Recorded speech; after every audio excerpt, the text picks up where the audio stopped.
बेटा बेटा दरवाजा खोल। मेरी बात सुनो ध्यान से।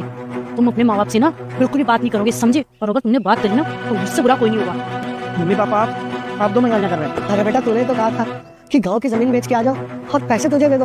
हम यहाँ कब से तुझे ढूंढ रहे हैं और तू यहाँ गाड़ी में बैठा है, ना खाने के लिए पैसे हैं और ना वापस जाने के लिए किराया। और जो तूने पता दिया था ना वहाँ पर भी तू नहीं मिला बेटा। तो अचानक तू यहाँ गाड़ी में बैठा हुआ दिख गया, तो मैं और तेरी माँ भागते हुए आए यहाँ पर। तू आ गया ना, अब तो हम दोनों तेरे साथ चलेंगे बेटा। चलना घर चलते हैं। अरे अरे इतनी भी जल्दी क्या है जाने की? एक काम करते हैं, पहले कुछ खा लेते हैं फिर घर चलेंगे। ठीक है बेटा चलिए। मम्मी पापा आप दोनों 2 मिनट गाड़ी में बैठिए, हम बस आपके लिए कुछ खाने के लिए लेके आते हैं। तो पति देव अब तुम देखते जाओ मैं इनके साथ क्या करती हूँ। चलो मेरे साथ। मम्मी पापा बाहर क्यों आ गए? अरे बेटा वो अंदर गर्मी लग रही थी, वो सब छोड़ो, लेकिन तुम दोनों इतनी देर कहाँ लगा के आ गए? वो मम्मी पापा एक्चुअली क्या है ना, हम दोनों ने आपके लिए खाना ऑर्डर कर दिया है। पापा मम्मी आप थोड़ी देर यहीं पे रुकिए, हम गाड़ी में पेट्रोल खत्म हो गया, हम गाड़ी में पेट्रोल डलवा के आते हैं। अरे अंकल यहाँ पे जो व्हाइट कलर की गाड़ी खड़ी हुई थी उसका ओनर आपका लड़का है? हाँ बेटा वो मेरे लड़के की गाड़ी है। कहाँ है मेरा बेटा आपको पता है क्या? अरे मैं वही तो पूछ रहा हूँ, कहाँ है आपका लड़का? आपका लड़का हमारी दुकान से 6,000 रुपये का सामान लेके गया। उसने बोला है कि मेरे माता पिता बाहर खड़े होंगे, उनसे पैसे ले लेना। लाइए पैसे। अरे बेटा हमारे पास तो कोई पैसे नहीं है। आपने हमारे सारी प्रॉपर्टी के पेपर अपने नाम करवा लिए और वो भी धोखे से। ठीक ऐसे ही भरोसा आपके माँ बाप ने आपके ऊपर किया था और आपने क्या किया? उनका भरोसा तोड़ दिया। क्यों, याद आया कुछ? सर आप ये क्या कह रहे हैं? याद है आपको कि आज से कुछ समय पहले आपके माँ बाप आए थे शहर में आपसे मिलने के लिए और आपने उनके साथ क्या किया? हाँ, उनके साथ आपने फ्रॉड किया।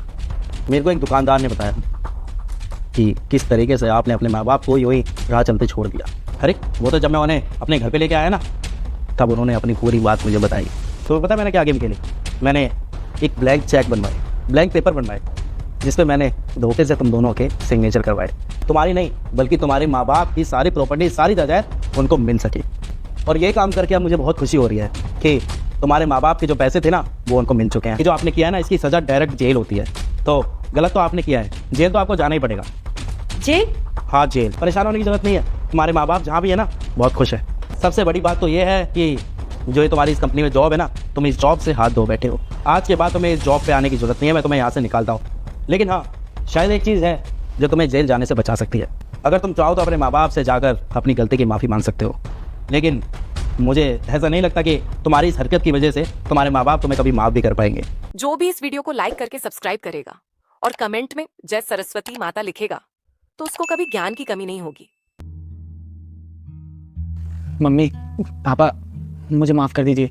अरे अब क्या करने आए हैं? कोई नया प्लान है क्या तुम्हारा हमें बेवकूफ़ बनाने का? जिस बेटे को हम पढ़ा लिखा के शहर भेज रहे हैं उसके लिए सब कुछ कुर्बान कर रहे हैं, वो बेटा हमारे साथ ऐसा करेगा? देखो अब तुम दोनों ना कान खोल के सुन लो, चुपचाप यहाँ से चले जाओ।